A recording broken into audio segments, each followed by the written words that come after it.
Good morning, guys, and welcome to today's midweek message. But before we hop into today's message, we want to let you know that there's 4 simple ways for you to partner with Water's Edge. The first way is you can give online. You can visit watersedgegathering.com and click on giving. From there, you'll be able to e-give, our online giving platform. Or you can text to give. You can text the word give to 337-223-9003. From there, you can enter your dollar amount, and then you'll be led to on-screen instructions.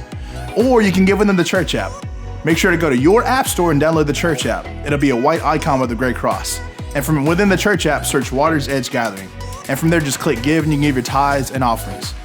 Or you can give by mail. You can do so by mailing Water's Edge Gathering at P.O. Box 572, Lake Charles, Louisiana 70602, or Water's Edge Gathering at 2760 Power Center Parkway, Lake Charles, Louisiana 70607. Thank you so much for joining us. Now let's hop into today's midweek message. What's up, everybody? Good morning. Welcome to our Wednesday morning teaching video. We hope you're having a really great week. Also, stay tuned. At the end of this week, we'll be posting our official relaunch date. Man, we're really excited.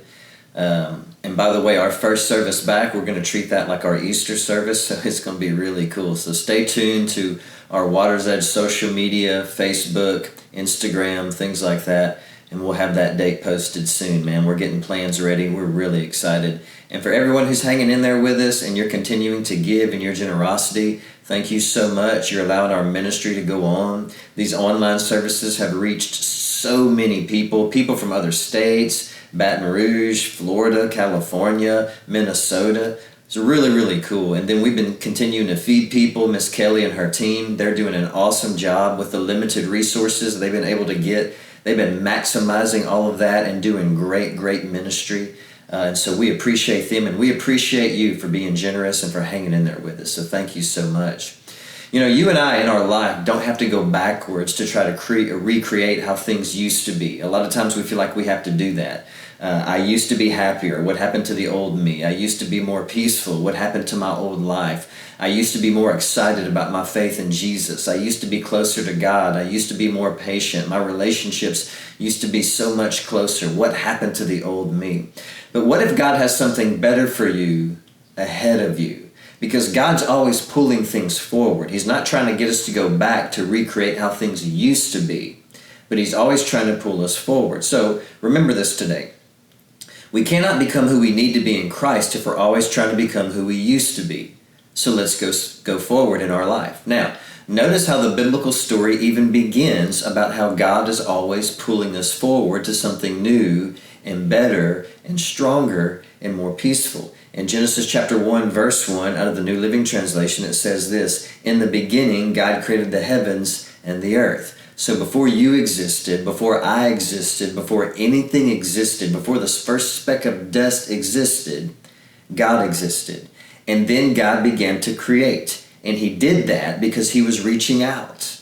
He was reaching out to you and I. Now, in chapter 1 of Genesis, at the end of verses 5, 8, 13, 19, 23, and 31, it says this over and over again. "And evening passed, and morning came, marking that day." So this was how God marked each day. And evening passed, and morning came. Now, this is not how we mark our days. When we talk about our days, we talk about from sunrise to sunset, from the morning to the nighttime, from the morning to the evening, from light to dark. That's how we describe our days. That's how we move our days. But God described the very first days of creation in the exact opposite way. And evening came, and then morning. God described His official days from sunset to sunrise, from dark to light. And the reason why God did that is because when God moves and God works, He's always moving us forward from darkness to light. And He does the same thing in our life. He moves us from darkness to light. We don't have to go back to try to recreate anything back to the darkness because He's always pulling us forward. So when God works, He moves us from evening to morning, from sunset to sunrise, from darkness to light. Notice how Paul puts it in the New Testament, Ephesians chapter 5, verses 8 through 9. For once you were full of darkness, but now you have the light from the Lord. So live as people of the light. For this light within you produces only what is good and right and true.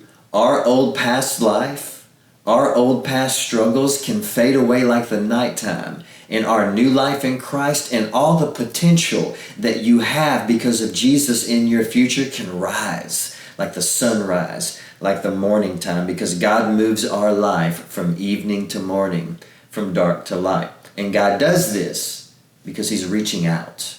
He's reaching out to us to wake our heart up. Has anyone, or even this world, ever made you feel like this?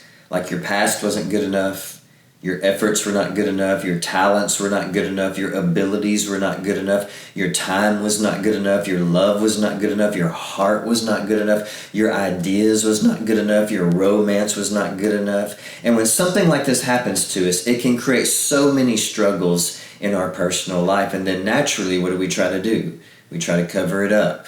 We try to create this false image that we're strong and everything is just okay. And a lot of times that creates more pain in our life. And when we go through this, and when we've been made to feel not good enough, what does God do?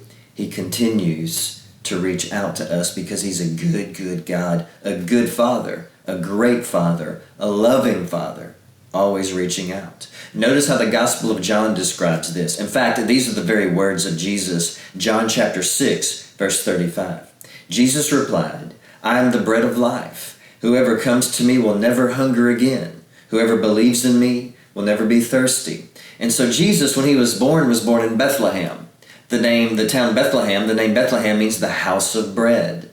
And then Jesus was laid inside of a manger. I've told you this before. A manger was a feeding trough for animals. And so then Jesus came along and said that He was the bread of life and the living water. And so the bread of life was born in the house of bread, and He was placed inside of a feeding trough so our search for hunger could be over. Our search for thirst could be over. Our emptiness could be over. Our search for life and purpose and significance could be over. If you're thirsty for purpose today, if you're hungry for purpose today, that search can be over because we find it in Jesus. If you're hungry and thirsty for love today, it can be over because we find it in Jesus. If you hunger for purpose today and peace on the inside and significance on the inside, man, I'm preaching now, that can all be over. That search can be over because we find it in Jesus. The bread of life was born in the house of bread and laid inside of a feeding trough for every hungry, thirsty soul to come to Him because He loves us and He's reaching out to us. When I was in junior high, the summer before my 7th grade year, my family moved from Moss Bluff to South Beauregard, well, to Quincy, but I went to school. I had to change schools from Moss Bluff to South Beauregard. And so my 7th grade year at South Beauregard, I didn't know anybody. I was scared, shy, little introverted kid. The only thing I knew that I loved was basketball. This was around 1988. 1988, South Beauregard was a predominantly white school. I went to school with about 200 white kids in junior high and probably about 6 or 7 black kids. And they were all a part of the same family. They were all brothers and sisters. And so that same year, I tried out for basketball and I made the basketball team. Well, because of that, I had 7th hour athletic PE. That's how it would work when you were in school. Your last hour PE would be your athletic PE, and that's when we would start practice. And I remember as I went on through those years, I think I was around a freshman, the summer before my freshman year, maybe my 8th grade year. I think it may have been before my 8th grade year. One of the kids in my class, in my grade, who was my same age, was a black kid named Derek. And that summer, his mom had passed away from cancer. And he was really struggling. Their whole family was really struggling. And I didn't know anybody. Here I was, a shy kid. Didn't know anyone at school. I was a new kid. I was introverted. I didn't really know how to talk to people. And I remember walking into 7th hour PE, and it was during football season. And so we weren't going to start basketball practice just yet because we were going to have a big school-wide pep rally. And so when the pep rally was over, then everybody would go back to class and we would start basketball practice. But before that, all the basketball players would sit in the stands. And so I remember getting changed for basketball practice, and I was walking back into the gym to get ready for the pep rally, and I still didn't know anybody. I was going to sit by myself. My basketball coach pulled me off to the side, and he pointed up to the stands, and that young black man, Derek, was sitting up in the stands, and he was crying. And my basketball coach said, "Hey," he said, "your teammate up there, you see him crying?" And I said, "Yeah." He said, he's hurting. He said, you knew his mom passed away? I said, yeah, I knew that. I said, I don't know him. I said, I don't know anybody. I said, but I knew. I said, my heart breaks for him. I said, that's awful. He goes, well, that's your teammate. He said, why don't you go check on him? He's hurting. He's up there sitting by himself in the stands, and he's crying.